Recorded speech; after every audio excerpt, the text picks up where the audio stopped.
Les conditions pour rejoindre la CAE, alors c'est d'abord d'être un bon professionnel au niveau de son cœur de métier. D'accord. Ça, vous le vérifiez. Soit il est diplômé, soit il est expérimenté. Enfin, voilà, il y aura des critères dans un cahier des charges qui seront bien inscrits dans le marbre. Voilà, il faut que ça se soit clair. Donc c'est quelqu'un qui sort potentiellement d'un salariat ou pas. Sur la jeunesse de l'entreprise, c'est un critère? Je voulais dire, il ne faut pas que ce soit des professions réglementées. Ah oui, elles ne pourraient pas intégrer la CAE. Ça peut être une micro-entreprise qui vient de naître ou pas du tout? Oui, oui. Alors on va voir pas forcément besoin d'ancienneté. On va avoir un témoignage, mais c'est quelqu'un qui a déjà lancé son activité et qui veut continuer à la développer. Mais ça peut être vraiment un porteur de projet qui veut tester son activité. Voilà. Et ensuite, il faut qu'il adhère avec ce que Jean-Yves a bien exprimé en termes de coopération. Son besoin, c'est de ne pas être tout seul et d'être accompagné sur d'autres volets que celui de son cœur de métier.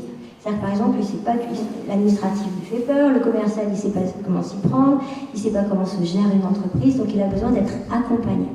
Voilà. Vous l'emmenez vers l'autonomie, en quelque sorte. Alors c'est en tout cas l'idée de Flexence CAE, c'est vraiment de l'accompagner vers l'autonomie. C'est ce que va développer tout à l'heure Laurent Duclos dans son interview, c'est la notion de plateforme apprenante et la notion de plateforme de mise en relation. Et c'est là où l'innovation qu'on présente à travers l'adossement de la CAE avec le groupement d'employeurs va permettre d'enrichir beaucoup ces mises en relation, puisqu'on va s'appuyer sur tout le réseau des adhérents du groupement d'employeurs, on va pouvoir aussi les solliciter, un petit peu comme des parrains ou des tuteurs. Mais ça peut aussi dégager du business.